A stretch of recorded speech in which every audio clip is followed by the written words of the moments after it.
మాట్లాడి మొదటి దాన్ని మొగుడు లేడు. 4th ఫేజ్ నుంచి లాస్ట్ ఫేజ్కి తీసుకెళ్ళి ఉంటే ఈ గొడవ రావకపోను.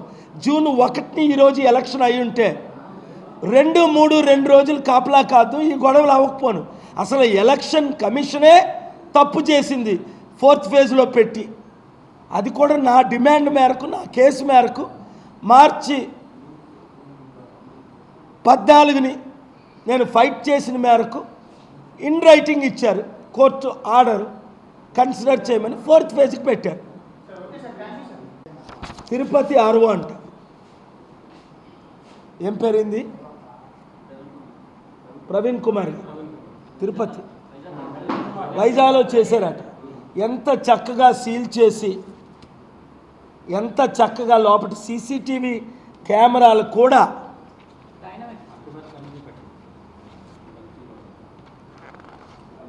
కనిపించేటట్టు, ఇదిగోండి అన్నెందుకు, ఇది ఒక్కటి చూస్తే అర్థమవుతుంది. ఎంత చక్కగా సీసీటీవీ కెమెరాలు ఇన్సైడ్ కూడా ఈవీఎంలకి, స్ట్రాంగ్ రూమ్లకి ప్రజెంట్ చేశారు. ఇలా చేస్తే గొడవ ఉండదు కదా. డబ్బులు ముఖ్యమా, ఇన్ఫ్లుయెన్స్ ముఖ్యమా, పదవులు ముఖ్యమా? అందులో నాతో పెట్టుకుంటే దేవుని శాపాలు రావా? కోర్టులో మీకు పనిష్మెంట్ తప్పదు, దేవుని పనిష్మెంట్ తప్పదు. అవినీతి చేస్తే, నీతి చేశారా, దేవుడు మీకు ఇచ్చిన బ్లెస్సింగ్స్ ప్రపంచంలో ఎవరికెవరు. ఆర్వో గారికి చెప్తున్నాను, ఆఫీసర్లకు చెప్తున్నాను, పోలీసుల వాళ్ళకి చెప్తున్నాను. ఈసారి నేను దిగింది రాజకీయంలోకి దేశాన్ని రక్షించడానికి, రాష్ట్రాన్ని రక్షించడానికి 2 చేతులు నమస్కరించి వాళ్ళ ముందు నేను నిలబడ్డా.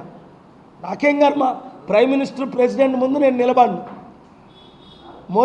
మోదీ గారికి కానీ, మన్మోహన్ సింగ్ కానీ, దేవగౌడికి కానీ, రాజీవ్ గాంధీకి కానీ, పివి నరసింహరావుకి కానీ ఎప్పుడు నేను సాల్ కప్పలే. వాళ్ళందరూ నాకు సాల్ కప్పారు, నన్ను గౌరవించారు, నాకు పూలమాలలు వేశారు, మోదీ గారితో సహా. అంతకుముందు 8 మంది ప్రైమ్ మినిస్టర్లు. అలాంటిది నేను ఒక ఆర్వో ఇలా కూర్చుంటే నేను నిలబడి, నేను ఫార్మ్ ఇచ్చి, ఎందుకు ఈ గతి నాకు? మిమ్మల్ని రక్షించడానికి, స్టీల్ ప్లాంట్ని కాపాడడానికి, విశాఖను అభివృద్ధి చేయడానికి. ఇప్పుడు భారత్ వచ్చాడు అనుకుందాం, ఝాన్సీయో ఏం చేస్తారు? వైజాగ్కి ఉన్నది స్టీల్ ప్లాంట్ పోద్ది, నిరుద్యోగ సమస్య పెరిగిపోద్ది, విశాఖపట్నం సర్వనాశనం అయిపోద్ది. ఇది అన్నది ముందు. జనం గెలిపిస్తారా లేదా, ఈవీఎంలు ఎంతవరకు మార్చుకున్నారు, ఎన్ని ట్యాంపర్లు అయ్యాయి, లేకపోతే ఇంత ఘోరమైన ఎలక్షన్ డబ్బులు ఘోరంగా పంచారా లేదా? 2 పార్టీలు, టీడీపీ, వైసీపీ, అందరికీ తెలుసు. ఇంటింటికి వెళ్ళి అడగండి, ఈ అపార్ట్మెంట్లో ఉన్న 30 కుటుంబాలను అడగండి.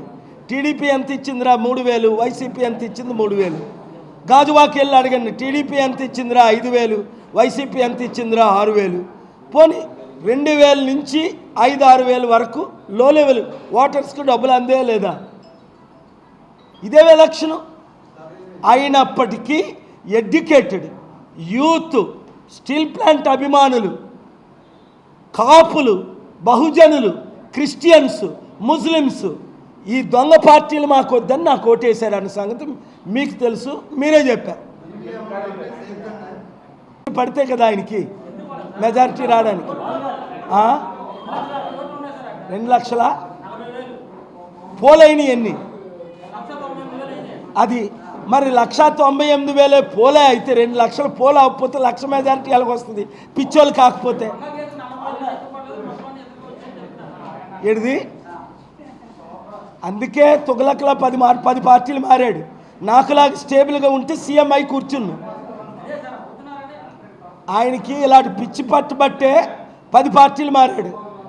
అన్నదమ్ములు ఇద్దరును, అన్నయ్య ఏమో 2 పార్టీలు మారాడు. అప్పుడు కాంగ్రెస్కి మద్దతు ఇచ్చాడు, ఇప్పుడు పద్మభూషణ్ ఇవ్వగానే బీజేపీకి మద్దతు ఇస్తున్నాడు. బీజేపీకి ఓట్లేయమని పక్కన ఎవరో సీఎం రమేష్ ఆవిడ ఉంటాడు అని పక్కన కూర్చోబెట్టి మాట్లాడాడు. ఇదంతా ఏంటంటే మీడియా ఓనర్స్, వాళ్ళు సామాజిక వర్గం, వాళ్ళకి వ్యతిరేకంగా మాట్లాడే దమ్ము వీళ్ళకి లేదు. అమ్ముడు పోయే దమ్ములు వీళ్ళకి. ముద్రగడ పద్మనాభను, పవన్ కళ్యాణ్. ఇప్పుడు మిగిలిన కాపు నాయకుడు నేను ఒక్కనే, బడుగు బలహీన వర్గాల నాయకుడు నేను ఒక్కనే, దళిత నాయకుడిని నేను ఒక్కనే. ఎందుకంటే నేను బీసీకి బీసీ, కాపుకి కాపు, దళితుడికి దళితుడిని అమ్మాయిని పెళ్లి చేసుకొని నేను క్యాస్ట్కి అబౌవ్. ఎలక్షన్ వరకు caste మాట్లాడేనా? I never spoke about castes. ఎందుకు? I believe in all caste irrespective of caste, creed, religion. election should be conducted. But they are talking about castes, they are breaking EVMs, they are breaking the law, and they are not doing anything. EC should disqualify them. Pavan Kalyan, when he entered inside booth with his wife, with cameras, with media, why the ECI did not disqualify him? Because he is alliance with BJP. Where is the justice? Where is the election commission action? When they have seized $1 billion, how many candidates they disqualified? In Surat, they disqualified Congress to be elected unanimously, to elect BJP unanimously. BJP గెలడానికి సురత్లో కాంగ్రెస్ క్యాండిడేట్ని disqualify చేశారు. Independent వాళ్ళు జడిపించి disqualify చేశారట, withdraw చేయించుకున్నారు.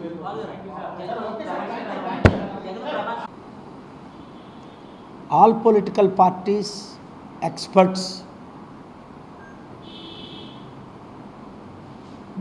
self-claimed experts are wondering who will form the government. Today I am here to say BJP will form the government in the center. Modi will become the Prime Minister again. But how, what they did, I will speak only after 4th June.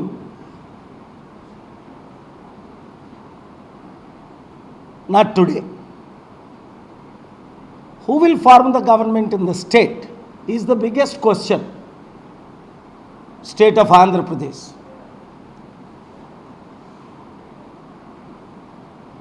Big fight is going on between the two, YCP goons and TDP goons. Hundreds have been arrested. Almost 11 EVMs have been destroyed. And those who have destroyed EVMs, those goons, not even arrested, which I argued in the Honorable Andhra Pradesh Court on 23rd May, again day before yesterday on 30th May. Worst elections in the history of our country. Supposed to be most important election, carefully conducted, but democracy being destroyed. Even the politicians are trying to influence some of the judiciary. Visakhapatnam parliament elections, not one, not 10, every rule has been broken by the election commission returning officer here. On 14th May, in writing, I have requested the election officer, returning officer Dr. Mallikarjun, as well as the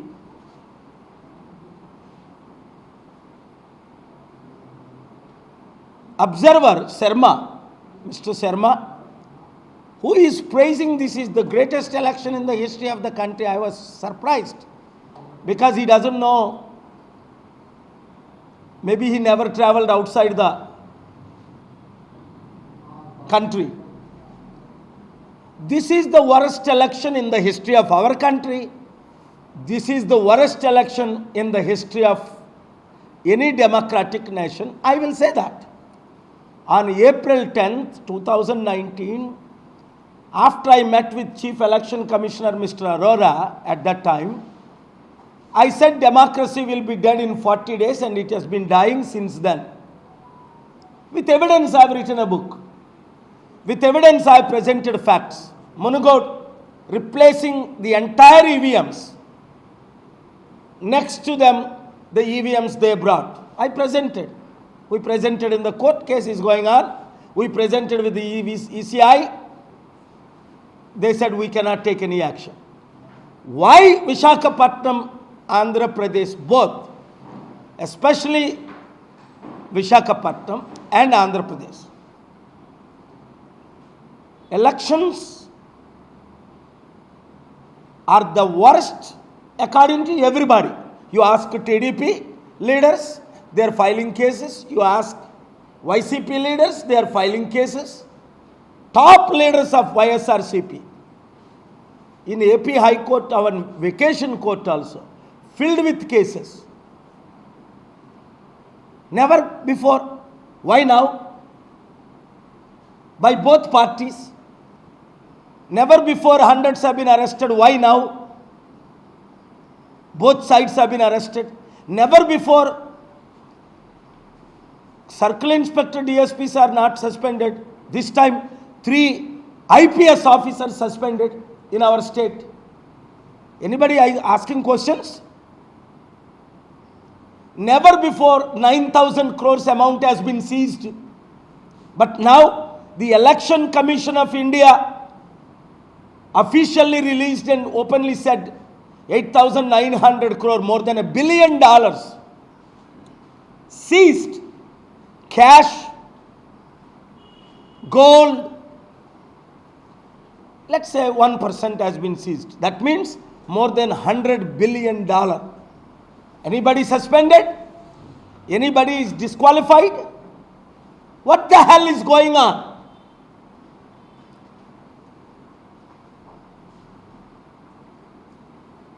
దేశములో BJP గవర్నమెంటే మరలా government form చేస్తుంది.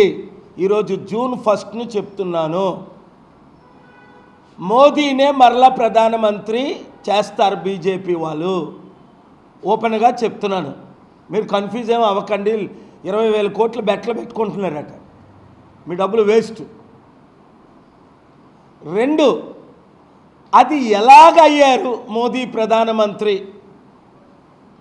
ఎందుకు అయ్యారు, ఎలాగయ్యారు అన్నది June 4 తర్వాత నేను ఓపెన్గా మాట్లాడతాను. ఇప్పుడు మాట్లాడను.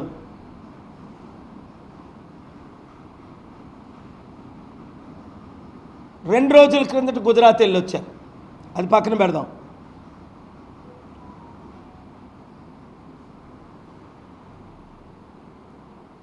రెండు రాష్ట్రంలో ఎవరు ముఖ్యమంత్రి అని చాలామంది నాకు మెసేజ్లు పెడుతున్నారు.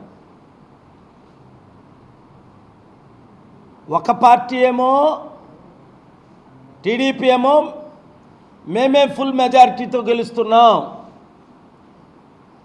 వైఎస్ఆర్సీపీ ఏమో మేమే ఫుల్ మెజారిటీతో గెలుస్తున్నాం, సంబరాలు చేసుకుంటున్నారు.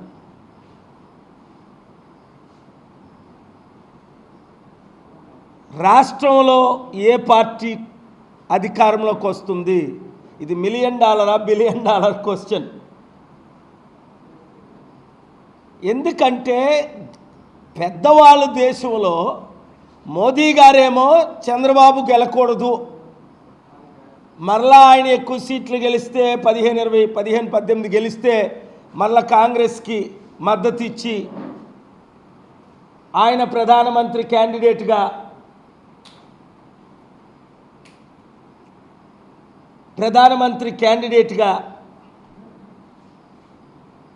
ఉంటాడేమో అన్న భయం మోదీకి ఉంది.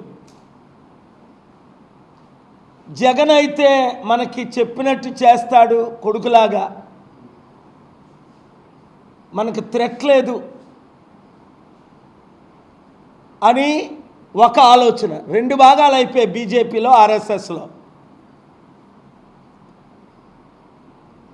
ఒక భాగం చంద్రబాబుకు మద్దతు ఇద్దాం, ఒక భాగం జగన్కి మద్దతు ఇద్దాం. సెంట్రల్ గవర్నమెంటు మేము బీజేపీ 3-4 సీట్లు గెలిపించుకుందాం, ఆంధ్రాలో తెలంగాణలో 5-6 గెలిపించుకుందాం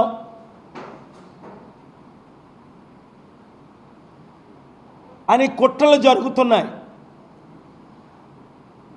ఇక్కడ భరత్ని గెలిపించుకుందాం, టీడీపీ బీజేపీ అభ్యర్థిని. స్టేట్ వాళ్ళేమో ఝాన్సీని గెలిపించుకుందాం. అసలు ఓట్లు పడింది మనకి. అన్ని విధాలా మీరు చూసుకుంటే 30 మంది ఎంపీ క్యాండిడేట్లు అడిగితే అందులో కనీసం 20 మంది చెప్తారు ఫీల్డ్లో ఉన్నోళ్ళు. నాకు చెప్పినట్లు కొండకే ఓట్లు పడ్డాయి తక్కువైతే 6-7 లక్షలు, ఎక్కువైతే 10 లక్షలని. ఎలాగా అని అడుగుతున్నాను, 100 మందిని మీ మీడియా మిత్రులను అడుగుతున్నాను. ఇక్కడ కూర్చున్న వాళ్ళు కూడా ఇద్దరు మాట్లాడారు, సార్ మీకే ఎక్కువ ఓట్లు పడ్డాయి. ఎలాగా? మణిపూర్ లాంటి ఘటన జరగకూడదని 14 లక్షల ఓట్లు వేశారు. బ్యాలెట్ పేపర్లతో కలుపుకొని 13,90,000, ఆల్మోస్ట్ 14 లక్షలు అందాం. అందులో 25% క్రైస్తవులు, 5% ముస్లింలు. 25% క్రైస్తవులు, 2% కూడా టీడీపీకి బీజేపీకి ఓట్లేరు ఎట్టి పరిస్థితుల్లో, ప్రాణం పోయినా. అంటే ఆ 25% క్రిస్టియన్లు ఎంతమంది? అది 3.5 లక్షలు. 5% ముస్లింలు, 2% ఓట్లేరు టీడీపీకి కానీ బీజేపీకి కానీ కూటమికి కానీ. అంటే ఎన్ని ఓట్లు అవి? 3.5 లక్షలు క్రిస్టియన్. ఒకవేళ జగను కొంచెం మోసపోయి ఒక 50,000 వైసీపీకి పడినా మిగిలిన 3 లక్షలు ఎవరికి పడ్డాయి? నాకు తప్ప ఇంకో క్యాండిడేట్ లేరు. ఇండిపెండెంట్ వాళ్ళు 30 మందికి కలిపి కాంగ్రెస్కి వస్తే 1-2%, 14,000, 20,000, 1.5%. తత్మా 30 మంది ఇండిపెండెంట్ క్యాండిడేట్లకి కలిపి 30,000 రావని వాళ్ళే చెప్తున్నారు, నిలబడిన క్యాండిడేట్లే. సో ఈ 2.5 పోని 2.5 అనుకుందాం, ఎవరికి పడ్డాయి? నాకు తప్ప. క్రిస్టియన్స్ అందరినీ మీరు అడగండి. ఓకే, ముస్లింలు 5%, 70,000. బీజేపీకి 1-2% వేయరు.